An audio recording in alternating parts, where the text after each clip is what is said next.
Bonjour à tous et bienvenue sur ma chaîne YouTube. Aujourd'hui je vous retrouve avec Marion Tellier, naturopathe. On avait déjà fait une vidéo ensemble sur la naturopathie, mais peut-être que je vais te laisser le réexpliquer avant qu'on débute cette vidéo spéciale cuisine. Alors, pour ceux qui ne se souviennent pas, la naturopathie c'est une médecine naturelle qui est basée sur l'hygiène de vie. Donc comment on mange, comment on dort, comment on se relaxe, on utilise les plantes, les huiles essentielles et toutes ces choses-là. Et si je retrouve Marion aujourd'hui, c'est tout simplement parce qu'en février, on a eu la chance d'organiser avec Roxy un petit événement Run and Cook. Donc moi, je m'occupais de la partie running et Marion s'occupait de la partie cooking. Et vous aviez adoré sur Snapchat les recettes que Marion avait proposées. D'ailleurs, moi aussi, je me souviens encore de ce cake à la banane. C'était une tuerie.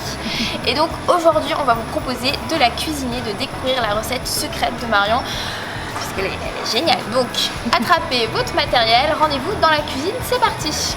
Alors c'est un cake qui est vegan, donc qui contient pas du tout de produits laitiers comme vous voyez, et qui contient pas non plus d'œufs. D'accord. Donc on va apprendre à remplacer les œufs et remplacer les produits laitiers. Et il contient de la farine de petit épeautre. C'est une farine qui contient du gluten mais vraiment pas beaucoup. C'est une farine qui provient d'un blé ancien en fait. Le petit épeautre c'est une forme de blé ancestral qui fait qu'elle est beaucoup plus intéressante pour la santé que le blé qu'on connaît actuellement. On va mettre un lait végétal, donc là j'ai pris du soja mais ça pourrait tout à fait être un autre lait végétal au choix, celui que vous aimez bien. Ensuite, il y a du sucre de coco. Donc dans la recette, vous verrez que c'est du sucre de coco qui est liquide comme ça. Il en existe aussi en cristaux qui est tout à fait possible aussi d'utiliser. On peut choisir des bananes vraiment bien mûres parce qu'elles seront du coup beaucoup plus intéressantes en termes de goût. Et puis de l'huile de coco, donc l'huile de coco que vous connaissez peut-être, qui est une huile qui est très intéressante pour la cuisson notamment. C'est une des deux seules huiles qui peuvent se cuire. Donc l'olive et la coco sont les huiles qui peuvent se cuire. Donc on peut l'utiliser et comme elle se fige un peu comme du beurre, elle est super pour les pâtisseries. Super. Il nous faut aussi des graines, donc des graines au choix. Là j'ai pris un mélange de plein de choses différentes. Et puis de quoi faire lever, donc ce qui permet de remplacer notamment les œufs. Et on met donc un petit peu de poudre à lever et un petit peu de bicarbonate. Alors on commence par mettre environ 5 bananes. C'est 540 ml de bananes écrasées, donc ça fait environ 540 grammes. Si vous avez un mixeur, vous les mettez directement dans le mixeur ou dans le blender, ça va plus vite. Mais là on va le faire à la fourchette, ça marche très bien aussi. Je mets toutes mes bananes très mûres, donc vous voyez les petites taches sur la peau, ça signifie qu'elle est bien mûre et plus une banane est mûre, plus elle est digeste. Donc ça c'est intéressant à la fois pour le côté sucré, c'est-à-dire que là par exemple je ne suis pas obligée de mettre du sucre en plus. Ça c'est vraiment une question de goût, mais on pourrait tout à fait se passer de sucre vu que les bananes sont bien mûres.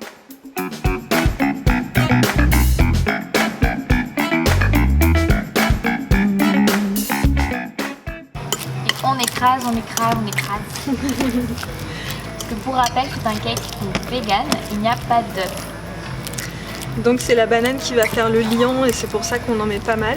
Et c'est aussi pour ça que quand elle est bien mûre, on peut se passer de sucre totalement en plus.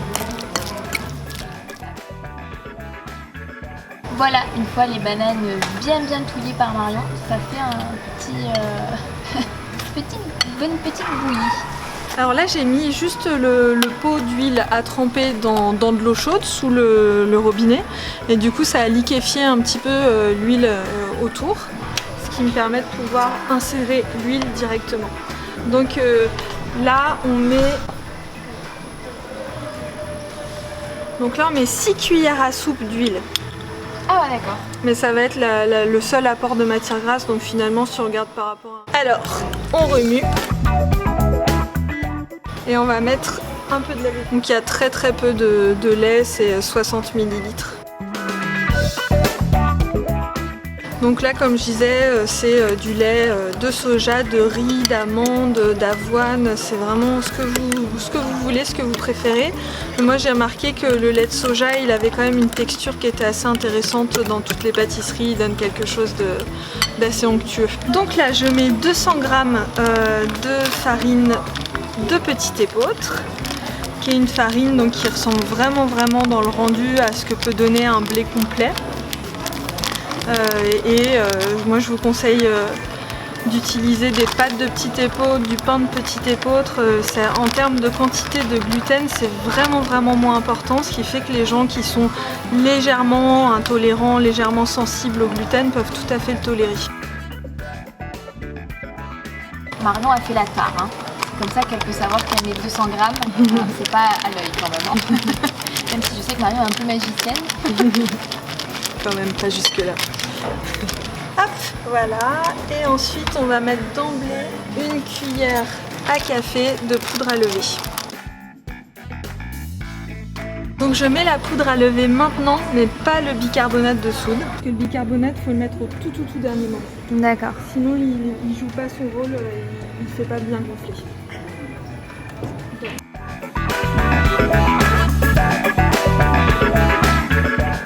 Donc là je rajoute 150 g de graines diverses et variées, mais si vous aimez les noix, vous pouvez mettre juste des noix, vous pouvez mettre des noisettes, vous faites vraiment ce que vous voulez. En fonction de vos goûts, quoi. Exactement. Et je remue à nouveau. Et à la toute fin, il me reste plus qu'à mettre le bicarbonate de soude. Quand mon four est bien chaud, que tout est déjà bien prêt, j'ai juste à mettre... Ah d'ailleurs, on a oublié de le préciser, mais à combien il faut faire préchauffer le four? 180 degrés. D'accord. Et du coup, au tout dernier moment, tu mets une cuillère à café de bicarbonate de soude avec ton moule qui est déjà prêt avec du papier sulfurisé ou graissé. Et on peut tout. graisser avec par exemple l'huile de coco? Exactement, mais l'huile de coco. Ouais, et voilà. Donc là c'est la recette où j'ai pas mis de sucre parce que les bananes étaient bien mûres et que je veux pas forcément quelque chose de très sucré.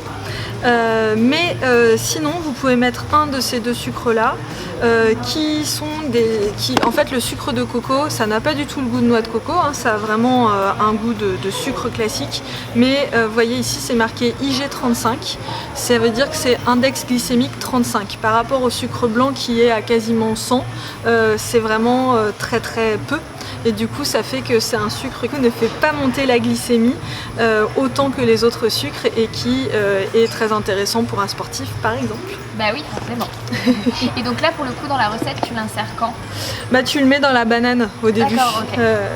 Tu le mets au moment où tu écrases la banane si tu veux le mettre. D'accord, ok. Là maintenant on va enfourner et on le met à combien donc on enfourne notre cake et ensuite on met à combien le thermostat? Donc on était à 180 pour préchauffer et là... 180, ça on reste continue. 180 pour la cuisson. Okay. Voilà, on reste à 180 pour la cuisson et on met entre 30 et 45 minutes en fonction de... en fait à 30 minutes... du couteau. Voilà, à 30 minutes on plante un couteau et puis on voit ce que ça donne. Si ça ressort humide, c'est qu'il faut le cuire encore un petit peu. D'accord. Donc les filles, il faut surveiller la cuisson. Et oui. Ne partez pas courir quoi.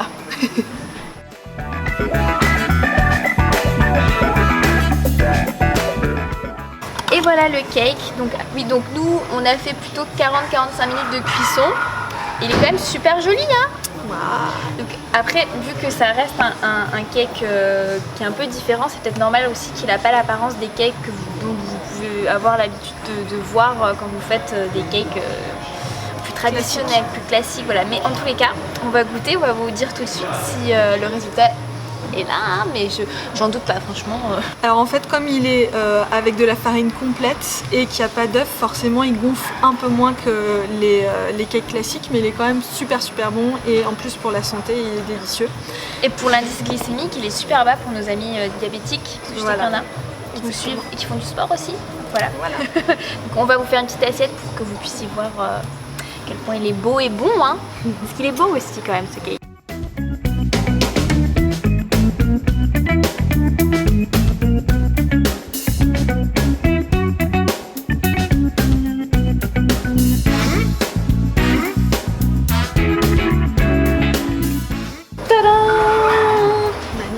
Magnifique. Donc voici le cake et je peux vous assurer, il n'y a pas encore les odeurs dans les vidéos, ni même la possibilité de vous faire goûter comme ça, mais l'odeur est très bonne et on en a déjà mangé un petit bout. Et laissez-moi vous dire qu'il est aussi bon qu'au mois de février. Tout à fait. Vraiment super bon. Franchement merci Marion. Avec plaisir. Et n'oubliez pas, Marion est naturopathe sur Paris, donc si vous avez besoin de consultations en naturopathie, même de conseils plus nutritionnels, toujours en lien avec la naturopathie et même avec votre pratique sportive, n'hésitez surtout pas à contacter Marion. Donc, je remettrai toutes tes informations sur tes consultations, tes horaires dans la barre d'infos. Si cette vidéo vous a plu, pensez à mettre un petit pouce et surtout à vous abonner à ma chaîne YouTube pour davantage de vidéos, puisqu'il y a une seconde vidéo qui arrive avec Marion et cette fois plus orientée petit-déj. Je vous dis à très vite, bye bye. Bye bye.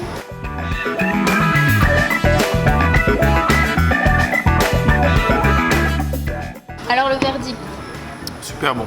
tu nous mets combien? Enfin bon, tu mets combien à Marion, parce que moi j'ai pas fait 9,5 sur 10.